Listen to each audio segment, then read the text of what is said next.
Sir ఇప్పుడే చెప్పారు, గతం చెప్పారు, భవిష్యత్తు చెప్పారు, ప్రజెంట్ ఇప్పుడు జరగబోయేది కూడా చెప్పారు.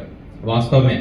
కానీ కొన్ని సంఘాలు సార్ చెప్పినట్లు బెగ్గింగ్ చేస్తున్నాయనేది వాస్తవమే. సంఘాల పేర్లు చెప్పి ప్రతి ఒక్కరికి గవర్నమెంట్ ఉద్యోగస్తుల దగ్గరికి కూడా వెళ్ళి, రాజకీయ పార్టీల దగ్గరికి కూడా వెళ్ళి బెగ్గింగ్ చేయడం వాస్తవమే. అది వాళ్ళ స్థితిగతులు, మనం తప్పులు పెట్టాల్సిన అవసరం లేదు. వాళ్ళ అభిప్రాయం ఎట్లుందో, వాళ్ళ పరిస్థితి ఎట్లుంటున్నాయో మనం ఎక్కడ కూడా మనము ఒక్కరిని కూడా తీసుకెళ్లాల్సిన అవసరం లేదు. ఎందుకంటే వాళ్ళు మన బీసీలు కాబట్టి. అయితే గతంలో నుంచి పనిచేస్తున్నటువంటి వాళ్ళు ఈరోజు మంత్రి పదవులు పొందారు, ఎమ్మెల్యే పదవులు పొందారు. మరి వాళ్ళు ఎవరికాడికి వెళ్ళి బెగ్గింగ్ చేయలేదా? మరి బీసీలకు ఏం చేశారు? ఇన్ని సంవత్సరాలుగా బీసీలు వాళ్ళ వెంట ఉన్నామని రాజకీయ పార్టీల దగ్గర వెళ్ళి బెగ్గింగ్ చేసి ఎమ్మెల్యే సీట్లు తెచ్చుకోలేదా? ఎంపీ సీట్లు తెచ్చుకోలేదా? మరి మనకి బీసీలకు ఏం చేశారు?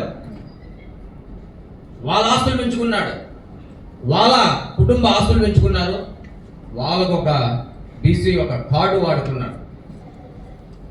ఏమనంటే హాస్టల్స్ అంటారు. ఏం చేస్తారు హాస్టల్స్? గవర్నమెంట్ పెట్టే హాస్టల్సే కదా. నువ్వేం చేస్తున్నావు? నువ్వేం చేస్తావు? నీ వల్ల ఏమవుతుంది? ఏమంటే మెస్ ఫీజులు పెంచమని అడుగుతారా?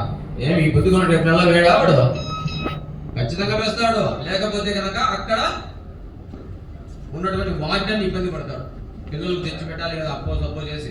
మరి నువ్వు చేసింది ఏంటి? మనకు కావాల్సింది బెగ్గింగ్ కాదు, హాస్టల్ ఫీజులు కాదు, ఫీజు రీఎంబర్స్మెంట్ కాదు. మనకు కావాల్సింది రాజ్యాధికారం.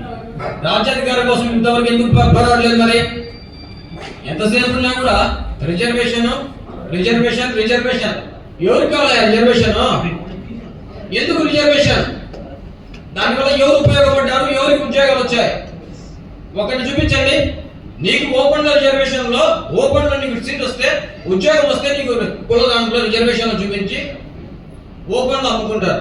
అగ్రకుల రాజకీయ పార్టీలు ప్రతి ఒక్కటి కూడా ఇప్పటి వరకు కూడా ఎంఆర్ఓ స్థాయి దాటి ఎవరన్నా బీసీలలో ఉన్నారా? ఒక రెడ్డి నాయుడు తప్ప, లేదా బ్రాహ్మణ్ తప్ప బీసీలు చూపించగలరా? చేతిలో 5,000 మంది తప్ప, మహాన్ ఒకరు, ఇద్దరు, ముగ్గురు, 5 మంది. ఆ తర్వాత గజెట్ పైసకాలు ఎవరున్నారు చూపించండి. మరి మనలో మేధావులు లేరా? ఓపెన్ లో ఉద్యోగాలు సంపాదించిన లేరా? మరి ఎందుకు రావట్లేదు?